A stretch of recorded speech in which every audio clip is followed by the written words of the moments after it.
You know, self-portrait projects don't have to take a lot of fancy supplies to make a striking work of art. This one has a lot to teach students about drawing a picture of themselves, and you probably already have what you need to make it. Hi, my name's Kathy, and I've been teaching kids how to draw for over 20 years now. You know, my favorite thing to do is to show students that when you take things one step at a time, learning how to draw just might be easier than you think.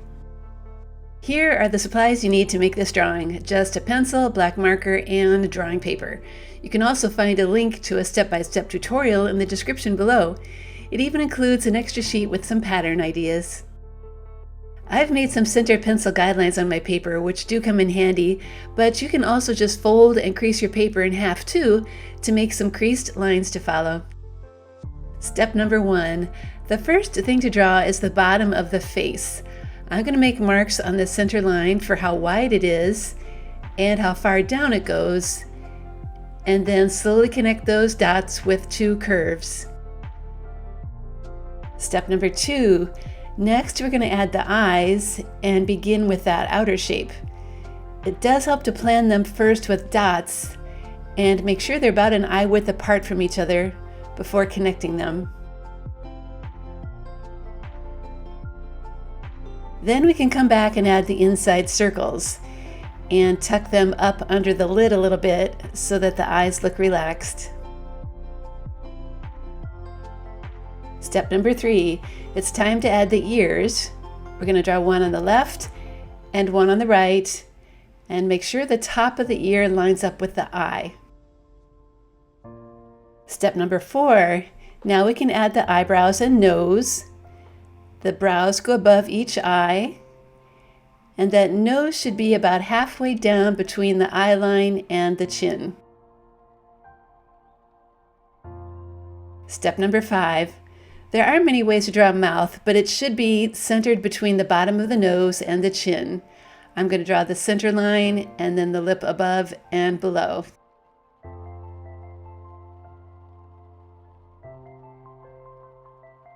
Step number 6. It's time to add a neck below the head and a shoulder on the left and right and some kind of neckline. Do keep it simple because we want this to be mostly white so that it contrasts with the patterns that are going to be added. Step number 7. Now your job is to draw your hair as best you can. I do have some examples to look at on my tutorial. I'm going to draw this version with short hair and bangs, just so you can see an example that's different than the girl with the ponytail. Step number 8. When you're finished drawing your hair, then it's time to split up that background so that we have different sections to fill in with patterns. I've added about 8 lines that are all radiating out from the head, so that means 4 on one side and 4 on the other. Step number 9. All right, we're done drawing with our pencil, so it's time to trace all of those lines with a black marker. Keep in mind that those ray lines need to be traced too.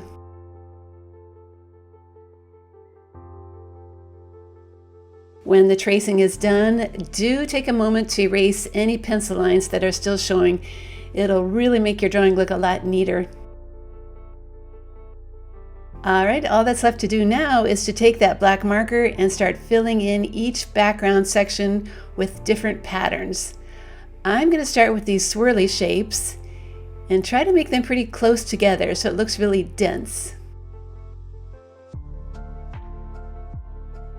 For the next section, I think I'll try some of these hatch lines, but feel free to come up with your own patterns too.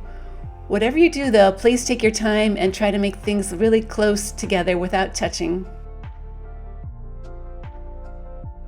Here is how you can do some swirly lines. Whatever you choose, I do recommend that you work slowly so that you can keep those lines close together. Okay, I've continued filling in patterns, and here is what I've ended up with.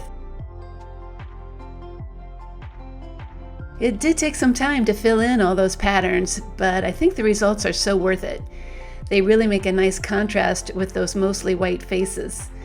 Also, contrast is one of the elements of art, which artists have been using for centuries to make their work more interesting. At Art Projects for Kids, you'll find many more self-portrait drawing lessons, including what I call a half portrait and a goals portrait. Over the years, I'm happy to say my website has helped millions of kids learn how to draw. Thank you for joining me today, and if you're watching this on YouTube, please remember to like and subscribe to my channel so you can get notified as soon as I post a new video.